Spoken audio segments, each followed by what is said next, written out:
दोस्तों, तपोभूमि क्लासेस में मैं अवधेश भदौरिया आप सभी का स्वागत करता हूं। मध्य प्रदेश पुलिस भर्ती परीक्षा 9 सितंबर के दोनों शिफ्टों का एग्जाम एनालिसिस लेकर मैं आ गया हूं। दोस्तों, आज हमारे पास जीके के 35 प्रश्न हैं, साइंस के 9 प्रश्न हैं और मैथ और रीजनिंग के कुल 30 प्रश्न हैं, यानी कि हमारे पास कुल 74 प्रश्न हैं। और इन 74 प्रश्नों के लिए मैं विशेष तौर पर धन्यवाद देना चाहता हूं रवि पंडित जी का, जो कि मेरे मोहल्ले के ही हैं, मेरे मित्र हैं, आज इनका एग्जाम था। दीपेश पटेल जी का, जो कि रीवा से हैं, इन्होंने भी मुझे बहुत सारे क्वेश्चंस भेजे। विशाल सूर्यवंशी जी का, ओपी पाटीदार जी का, जो कि नागदा से हैं, हर्षवर्धन सिंह राजपूत जी का, मनोहर बिनजौलिया जी का, शिवा सरकार जी का और अमित जादौन जी, जो कि ग्वालियर से हैं, इनका मैं विशेष तौर पर धन्यवाद देना चाहूँगा। साथ ही साथ मैं अपने छोटे भाई रोहित भदौरिया जी, जिनका आज एग्ज़ाम था और काफ़ी अच्छे नंबर भी इनके आए, इनको भी मैं धन्यवाद देना चाहूँगा। तो चलिए शुरू करते हैं। दोस्तों, आज मैं कुछ ज़्यादा डिटेल नहीं समझाना चाहता, क्योंकि अब तक आप भोले बच्चे नहीं रहे होंगे। अब आपको क्वेश्चन देख के समझ में आने लगा होगा कि ये क्वेश्चन आया है तो आगे किस तरीके का आ सकता है। तो पहला प्रश्न था दोस्तों, निम्न में से कौन सी भाषा शास्त्रीय भाषा नहीं है? हिंदी, तेलुगु, तमिल, संस्कृत, ये 4 ऑप्शन थे। तो दोस्तों, जो शास्त्रीय भाषाएं हैं उन केवल 6 भाषाओं को शास्त्रीय भाषा का दर्जा दिया गया है। संस्कृत, कन्नड़, तेलुगु, मलयालम, तमिल, ठीक है, और उड़िया। अब दोस्तों, ये क्वेश्चन क्यों पूछा गया? क्योंकि ये 5 जो थी ऊपर वाली, तमिल, संस्कृत, कन्नड़, तेलुगु, मलयालम, ये पहले से ही शास्त्रीय भाषाएं थी, लेकिन हाल ही में उड़िया को भी शास्त्रीय भाषा का दर्जा दिया गया। इसलिए शास्त्रीय भाषाएं थोड़ा करंट अफेयर्स का पार्ट हो गई, इसलिए ये क्वेश्चन आपका पूछा गया। अगला प्रश्न है दोस्तों, तुम मुझे खून दो मैं तुम्हें आज़ादी दूंगा, ये नारा किसने दिया? तो दोस्तों, बच्चे को पता है कि ये नारा नेताजी सुभाष चंद्र बोस जी ने दिया। दोस्तों, इससे पहले भी पिछले 2-3 एग्जामों में नारे पूछे गए थे। तो दोस्तों, आप लोग जितने भी नारे दिए हैं, जितने भी महापुरुषों ने, वो सभी याद कर मारो। अगला क्वेश्चन है, ब्रिटिश ईस्ट इंडिया कंपनी द्वारा भारत में सर्वप्रथम पोस्ट ऑफिस कहाँ खोला गया? तो बॉम्बे में खोला गया। दोस्तों, मुंबई को उस समय बॉम्बे बोलते थे, 1764 में खोला गया। चौथे नंबर का प्रश्न है, बरगी परियोजना किस नदी पर है? बरगी डैम, बरगी परियोजना ये नर्मदा नदी पर है, जबलपुर के बिल्कुल पास में है। 5वें नंबर का क्वेश्चन दोस्तों, कारगिल विजय दिवस। कारगिल विजय दिवस हम हर साल कारगिल युद्ध में जो हमारी विजय हुई थी उसकी याद में 26 जुलाई को मनाते हैं, क्योंकि 26 जुलाई 1999 को हमने कारगिल युद्ध में विजय हासिल की थी। अब आते हैं 6वें प्रश्न पर। 6वां प्रश्न दोस्तों, बहुत कठिन प्रश्न पूछ दिया गया कि मध्य प्रदेश के पहले मुख्यमंत्री कौन है? और दोस्तों, ये रिपीटेड क्वेश्चन है, पंडित रविशंकर शुक्ल जी हैं। अगला क्वेश्चन, मध्य प्रदेश का राजकीय खेल कौन सा है? तो दोस्तों, मलखंभ राजकीय खेल है। दोस्तों, ये जितने भी प्रश्न हैं ये दोनों शिफ्टों के प्रश्न हैं, ठीक है। अभी ये शायद दूसरी शिफ्ट के चल रहे हों, इसके बाद पहली शिफ्ट के चलने लगे, तो ऐसा है इसमें।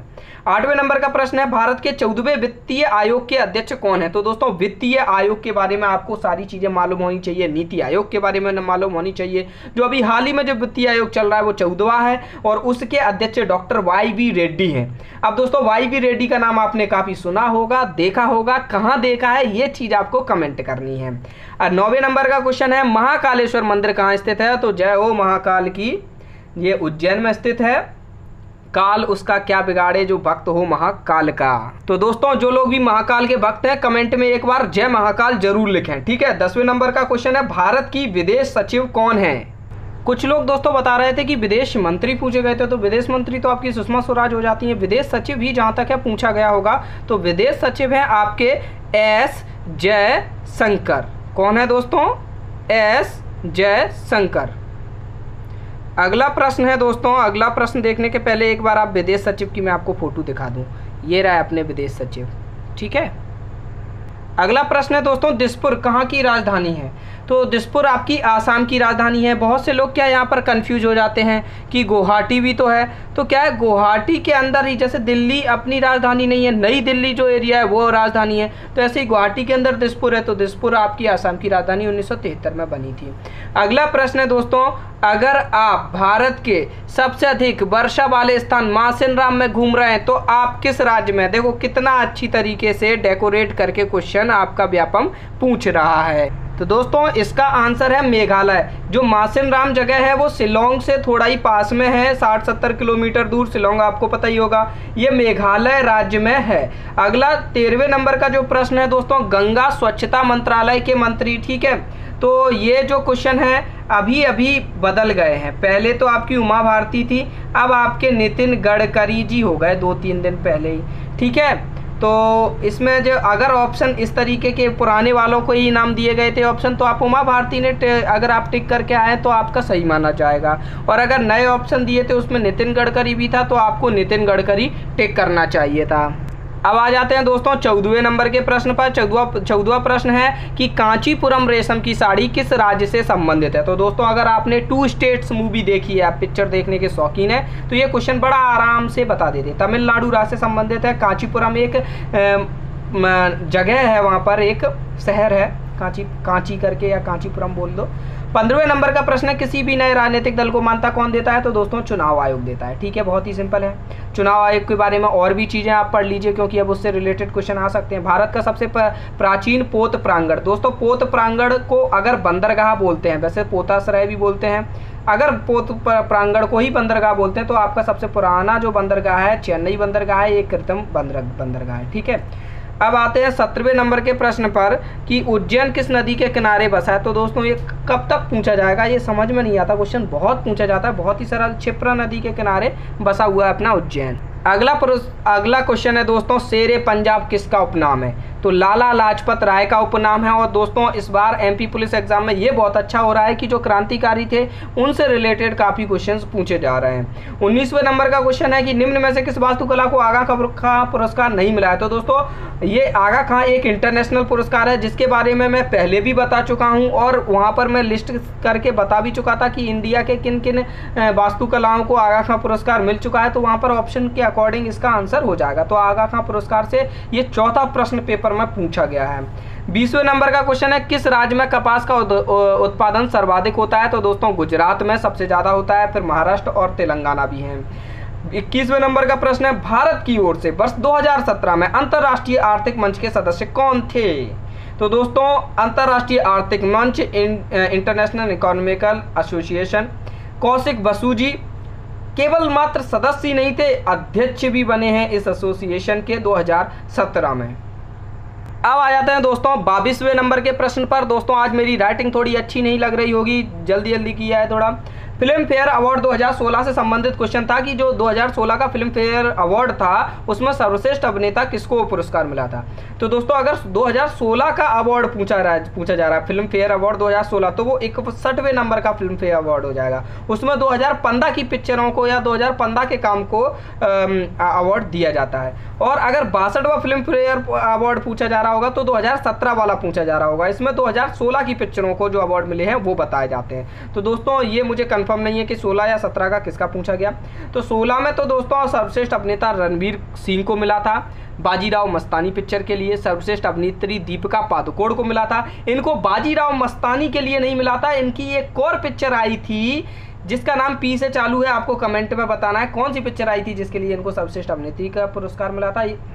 और सर्वश्रेष्ठ फिल्म का पुरस्कार बाजीराव मस्तानी को मिला था। 62वां जो फिल्म फेयर अवार्ड है 2017 में, उसमें जो सर्वश्रेष्ठ अभिनेता का अवार्ड आमिर खान को दंगल के लिए मिला था। और इसके भी बाकी आप देख लीजिए। तो 61वां 62वां फिल्म फेयर अवार्ड देख लीजिए। और दोस्तों जो नेशनल अवार्ड होते हैं और फिल्म फेयर अवार्ड, ये दोनों ही अलग अलग चीज़ें हैं, ठीक है। बहुत से बच्चे इसमें कन्फ्यूज हो जाते हैं, ठीक है। तो वो दोनों अलग अलग चीज़ें होती हैं, दोनों आपके ध्यान में रहनी चाहिए। 23वें नंबर का प्रश्न है सर्वप्रथम भारत में किस राज्य में ट्रेन चलाई गई थी। तो वर्ष 1853 में मुंबई से थाने 35 किलोमीटर। तो कौन से राज्य में चलाई गई, महाराष्ट्र आपका आंसर हो जाएगा। 24वें नंबर का क्वेश्चन है भारत के किस राज्य में सबसे बड़ा रेलवे मार्ग तंत्र है। तो दोस्तों उत्तर प्रदेश इसका आंसर हो जाएगा। दोस्तों पिछले दिनों से रेलवे जोन, मेट्रो, इनसे रिलेटेड क्वेश्चन आ रहे थे, तो रेलवे से संबंधित भी क्वेश्चन आ रहे हैं, इनको भी अपन को याद कर लेना है। अब आ जाते हैं 25वें नंबर के प्रश्न में। तो दोस्तों ख्याल गायक या ख्याल गायन से संबंधित कोई क्वेश्चन आया था, जो गायन की एक विधि है, इससे रिलेटेड पहले भी क्वेश्चन आ चुका है। 26वें नंबर का क्वेश्चन क्षेत्रफल की दृष्टि से भारत का सबसे बड़ा राज्य कौन सा है। तो बहुत ही सरल है, राजस्थान है आपका। 27वें नंबर का प्रश्न है शाहजहां के बड़े पुत्र का नाम, जिसे न्यायवादी और उदारवादी माना जाता था। न्यायवादी यानी कि मतलब अच्छा भला आदमी जिसको माना जाता था। तो शाहजहां के बड़े पुत्र, जो शाहजहां के 4 बच्चे थे, सबसे वैसे तो बहुत सारे बच्चे थे, जो प्रमुख पुत्र जिनके मतलब नाम गिने जाते तो 4 पुत्र थे। तो उसमें जो मुमताज़ महल थी, जिनके नाम पर ताजमहल बना है, उनके जो बड़े पुत्र थे दारा शिकोह। तो उनको न्यायवादी और उदारवादी के तौर पर जाना जाता है। 28वें नंबर का क्वेश्चन है, राष्ट्रीय आय का आकलन कौन करता है? तो CSO सेंट्रल स्टैटिस्टिकल ऑर्गेनाइजेशन इसका आकलन करता है। ये किसकी संस्था है ये मालूम होना चाहिए, कौन से सन में बनी ये मालूम होना चाहिए, और किसके हस्तक्षेप या किसके सुझाव पर बनी, ये सारी चीज़ें आपको राष्ट्रीय आय से संबंधित जरूर आनी चाहिए, इंपॉर्टेंट है। अगला प्रश्न है दोस्तों 29वें नंबर का, भारत अधिनियम 1935 से संबंधित कोई प्रश्न था, तो इस अधिनियम के बारे में आप 2-4 बातें पढ़ लीजिए। दोस्तों बहुत से लोग कमेंट करते हैं कि सर आप ये छोड़ क्यों देते हो, ये क्यों क्या देते हैं, पहले बता दिया था या ऐसा वैसा।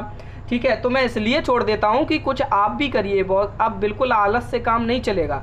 ठीक है, कोई भी क्वेश्चन है उसको आप सर्च कीजिए या फिर बुक्स में पढ़ेंगे तो उसके आसपास की 2-4 चीज़ें आपको ध्यान रहेंगी। ठीक है, उसको ढूंढेंगे तो उससे आपको फ़ायदा होगा एग्जाम में। ठीक है, यहाँ पे पूरा रेडीमेड दे देंगे और आप लेटे लेटे देखते रहेंगे तो उससे आपको इतना फ़ायदा नहीं होगा। ठीक है, आप भूल जाएंगे बाद में। 30वें नंबर का क्वेश्चन है, चतुर्भुज मंदिर के में किस भगवान की मूर्ति विराजमान है? तो दोस्तों विष्णु भगवान की मूर्ति विराजमान है, जय हो विष्णु भगवान की। 31वें नंबर का क्वेश्चन है, भारत में सबसे ज़्यादा मैंगनीज कहाँ पाया जाता है? तो छिंदवाड़ा बालाघाट में पाया जाता है। ठीक है, 32वां ऐसे व्यक्ति का नाम बताएं जिन्होंने 2 देशों के राष्ट्रीय गान लिखे हैं? ठाकुर रविन्द्रनाथ टैगोर। इन पे 5वां 6वां क्वेश्चन आ रहा है और इन पे हर दूसरे दिन एक क्वेश्चन आ जाता है। ठीक है, इन्होंने क्या बांग्लादेश का भी लिखा है और अपने भारत का भी लिखा है। एक्चुअली ऐसा था कि मतलब इन्होंने लिखे होंगे अपने मन से कोई भी गीत, लेकिन ऐसा नहीं सोच के लिखा कि अरे बांग्लादेश के लिए राष्ट्रगान लिखना है या भारत के लिए राष्ट्रगान लिखना है। इन्होंने लिखे, बाद में इन देशों ने इनके उन गीतों को एज अ राष्ट्रगान ले लिया। 33वें नंबर का क्वेश्चन दोस्तों, भारत छोड़ो आंदोलन किस वर्ष प्रारंभ हुआ? तो 1942 में हुआ। कितनी तारीख को हुआ ये आपको कमेंट में बताना है। कहाँ से हुआ ये, ग्वालियर ओलिया टैंक, ये क्या था, ये सारी चीज़ें 2-4 चीज़ें आपको मालूम होनी चाहिए। ठीक है, अगले 2 क्वेश्चन दोस्तों, डेविस अवार्ड और आयुर्वेदिक सेवा पुरस्कार, इसी तरीके के कुछ नाम थे, शायद ये एग्जैक्ट नाम नहीं होंगे, इस वजह से मुझको इनके बारे में जानकारी नहीं मिली है। अगर आपको एग्जैक्ट नाम पता है तो कमेंट कीजिए, या फिर इनके बारे में कोई जानकारी है तो भी आप कमेंट कीजिए। अब आते हैं दोस्तों विज्ञान पर। विज्ञान में पहला प्रश्न है दोस्तों, रेबीज वायरस से होने वाला रोग, तो हाइड्रोफोबिया। ठीक है, पानी से डर लगने लगता है, कुत्ता काट लेता है, रेबीज वायरस अपने अंदर घुस जाता है, और भी चीज़ों से, बंदर के काटने से भी रेबीज वायरस अंदर आ जाता है। ठीक है, दूसरे नंबर का क्वेश्चन है, वृक्ष मृदा क्षरण को कैसे रोकते हैं? मृदा क्षरण यानी कि मृदा का कटाव, उसको वृक्ष किस तरीके से रोकते हैं? वृक्ष क्या करते हैं कि अपनी जड़ों में मिट्टी को जकड़ लेते हैं, तो जैसे पानी बरसता है या फिर पानी का बहाव होता है तो उसमें मृदा क्षरित नहीं होती है, और ना ही आंधियों में मृदा क्षरित होती है, बच जाती है काफ़ी मृदा। तीसरे नंबर का क्वेश्चन है, निम्न में से कौन जीवाश्म ईंधन नहीं है? जीवाश्म का मतलब क्या है दोस्तों? जीवाश्म का मतलब होते हैं जीवों के अस्म, जीवों के अवशेषों से बना हुआ ईंधन, जैसे कि आपका जितने भी प्रभाजी आसवन में निकलते हैं, आपका गैस हो गई जैसे प्राकृतिक गैस, और वो क्या कहते हैं डीजल हो गया, पेट्रोल हो गया, ये सभी जीवाश्म ईंधन है। तो वहाँ पर ऑप्शन में होगा लकड़ी वगैरह होगा, तो ये जीवाश्म ईंधन नहीं है, तो ऐसा ही आंसर लगा देंगे अपन। अगला क्वेश्चन था, यदि दानेदार जिंक की सोडियम हाइड्रोक्साइड से क्रिया होगी तो बना नया पदार्थ, तो ये तो मध्य प्रदेश पुलिस परीक्षा में पूछना ही नहीं चाहिए यार।